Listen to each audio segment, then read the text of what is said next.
there's a mine over there in the mountains, and you can see some of the railroad track here, I guess, that they probably used to go to mine. But it's also in the 50s, so we're freezing in shorts and sweatshirts. So the next morning, we left Corkscrew Gulch, where we had boondocked during the night, which is about here, and headed down the rest of the $1 Million Highway. It was rainy and really cold weather, but we headed all the way down to the town of Silverton. We're at the visitor center in Silverton. It finally stopped raining at least, but Chuck says it's 51 on the car. Taking it into town, we just left the visitor center. The guy wasn't the most helpful. But sometimes you score and you have good people, sometimes it's just like, okay. It's up to 58 degrees. It's less touristy, isn't it? Right. Yeah, it is less touristy. It's a lot smaller town. It's a big mining town. Mining is the big thing here. We're doing a self-guided gold mill tour.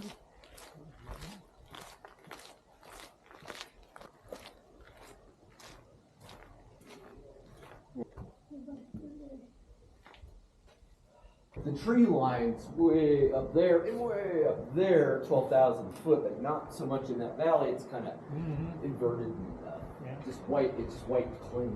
So where is the mine actually at? It's right at the end of that.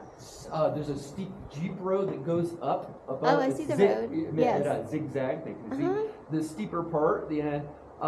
Kind of just this side of the snowfield, and where that steep cliff comes down, it's in the cliff. Oh, okay. How far back into the mountain did the mine go? That's a good question. I think it went through quite a ways, maybe even to the other side out to Cunningham. The guide got us started, but this is a self-guided tour. And now we just follow the arrows. Balls and go into the hole. They seem to make a lot of this equipment. Well, it sounds like they crush it with the crusher metal rod things over there. And then they get this spiral, mix it with water, and then it goes down where it can be separated out into different minerals. All right, push the button. Well, don't point it at me.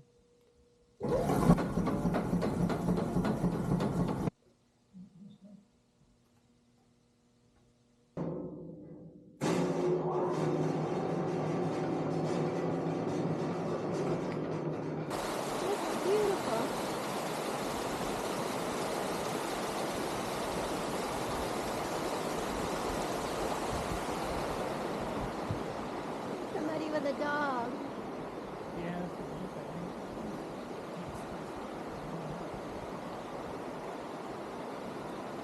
So there's the mine that we toured earlier. And the lines are going overhead, where the guys used to ride the buckets over to the mine. Before that was outlawed. A little unsafe. But the tour was pretty cool. We came down this road by the river, had lunch. The next morning, we left our boondocking spot outside of Silverton along Highway 550 and followed the curvy road down all the way through the San Juan National Forest to the city of Durango, Colorado. We made it to Durango. The Welcome Center is down there on the right. We're having lunch at Switchback. They opened at 11, so we got here right away because I think it's going to get kind of crowded.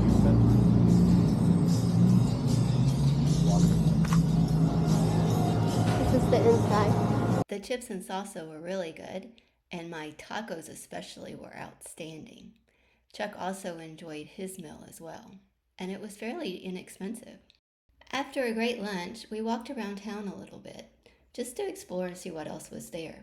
Looked like there were a ton of really cute restaurants, one brewery, although Chuck said it didn't have really good ratings, and quite a few retail shops. One thing I didn't mention earlier was parking.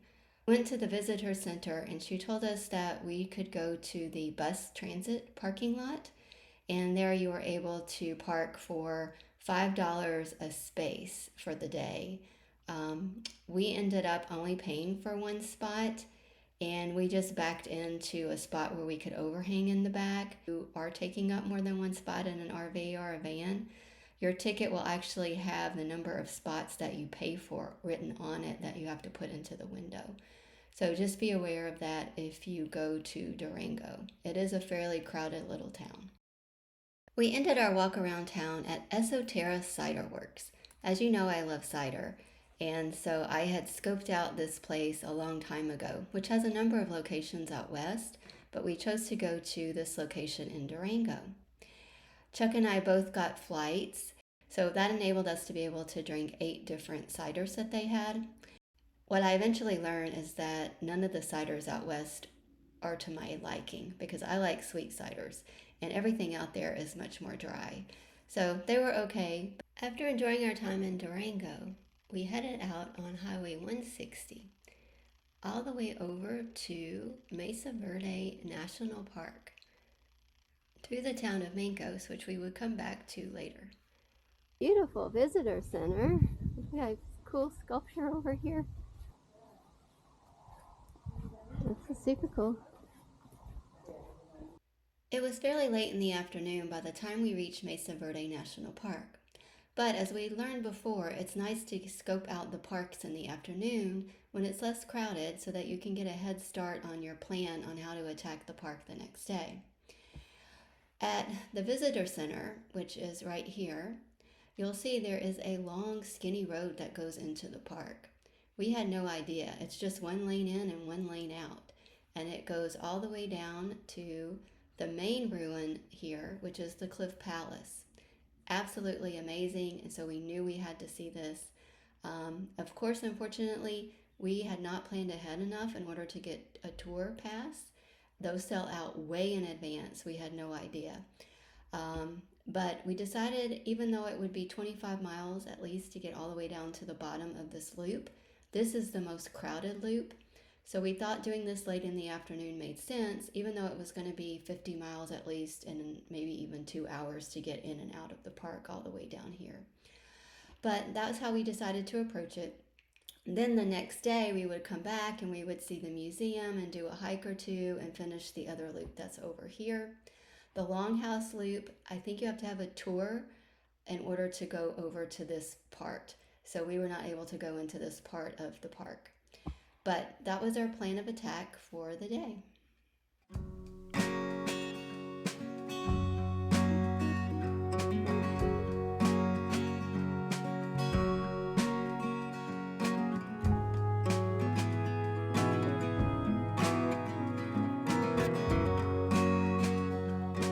This is the Soda Canyon Overlook Trail, 1.2 miles round trip.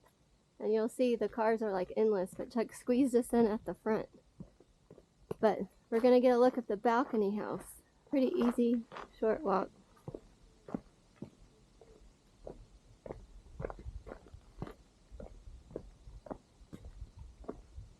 You can see it.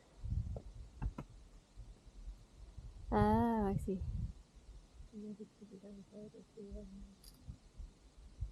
Let me ask you a question.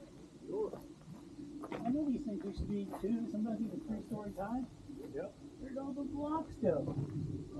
They have been repurposed. Yeah. Just Yeah, there used to be, Yeah, they've been repurposed all over the place. There was so much around here because when all these stories fell down, the context was gone. They didn't know what it was. So they built these things up to about where they were excavated height-wise, but then added a couple of courses to facilitate buffering and armoring the outer walls and the top so that people can walk on them and enter them and go into them at that point in time. made it out of the park and over here to our harvest host for the night. This is craft beer and awesome wood-fired pizzas. They smell delicious. The oven is outside on the patio.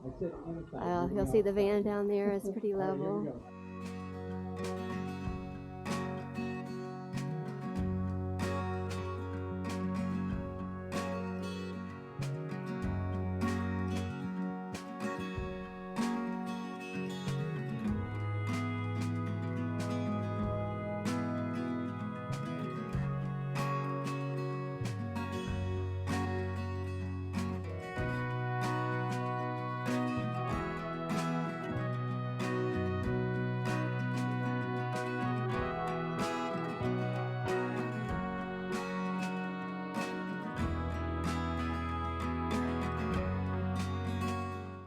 next morning, we left our harvest host at Mancos Brewing Company to return to Mesa Verde National Park. We decided to start the morning out with a hike at Petroglyph Point Trail. This is an adventurous trail that winds just below the edge of the mesa and leads to a large petroglyph panel located about 1.4 miles from the trailhead. This is one of the more strenuous trails. It's rugged and rocky along the canyon wall to the panel, and then after the panel you have to scramble up a large stone staircase to the top in order to return to the museum. Even though I was super nervous about going on this trail, it would turn out to be amazing.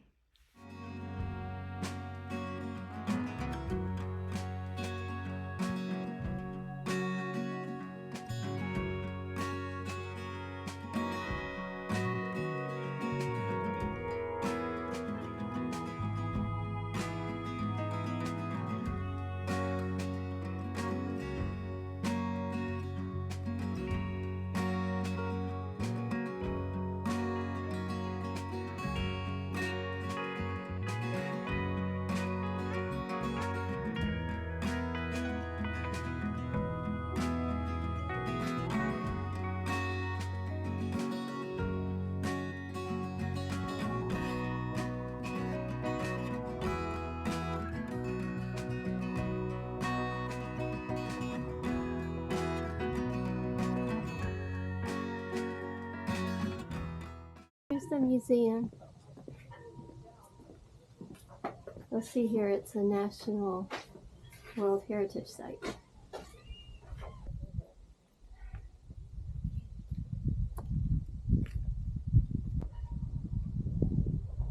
Leaving the museum, there's the park headquarters, the ranger station, and a post office. How crazy is that? You'll see to my right, it is super dark. We got lucky to get back before the rain.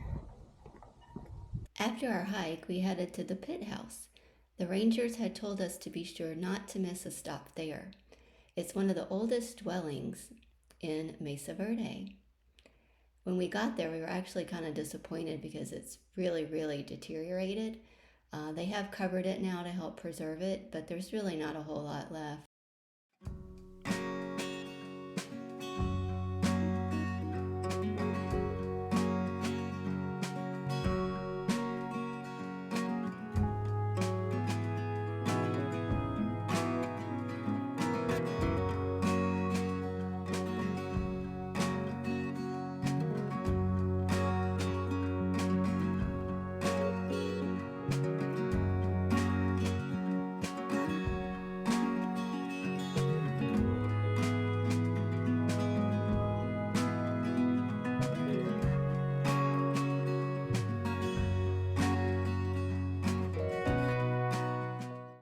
After exploring Mesa Verde National Park in the morning, we left and we headed through the Ute Mountain Reservation all the way over to Valley of the Gods in Utah, which turned out to be one of our favorite places of the whole entire trip. That's wild. Just came around the corner and then all of a sudden we had all these colors.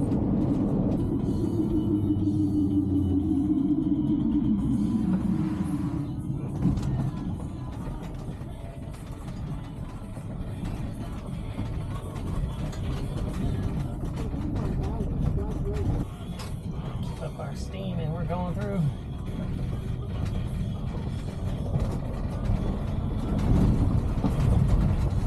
No problem. Woo! We have had a great day today.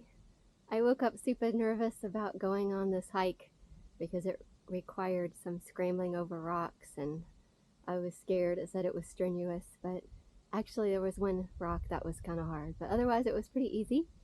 And we have made it to Utah and the most beautiful place and view, and there's nobody else here. We've already got everything out. Chuck's got the Starlink up and it's smoking hot speed. We're having some hummus and some crackers to snack because we ate lunch at 11:30 and all we ate was a small sandwich. This is the Valley of Gods, and yeah, Yeah, Garden of Gods was the one we went to in Colorado. This is the Valley of Gods, and the view is just, I mean, just stunning.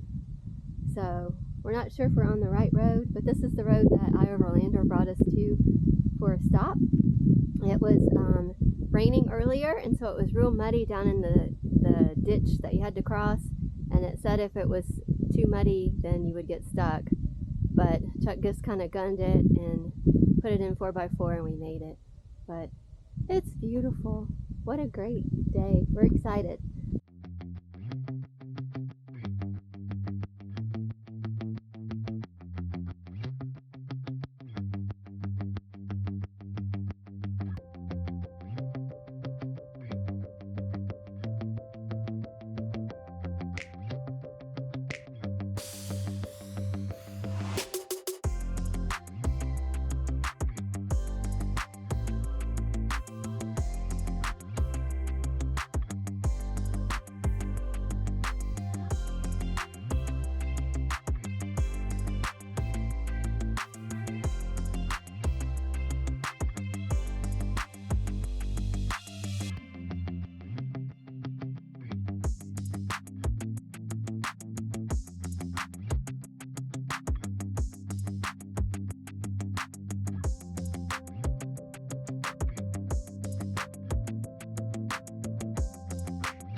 We had dinner. It was great.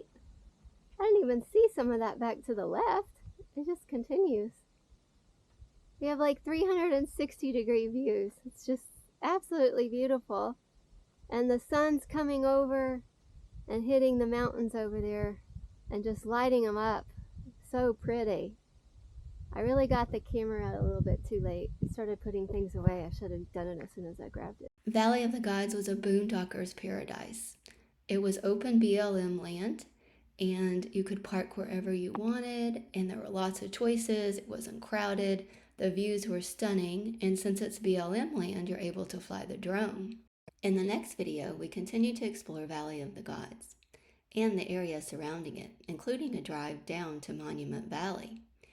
We then venture into Natural Bridges National Monument, which turns out to be an amazing park that was not crowded the day that we went. And we make our way to Canyonlands National Park, where we find an amazing boondocking spot.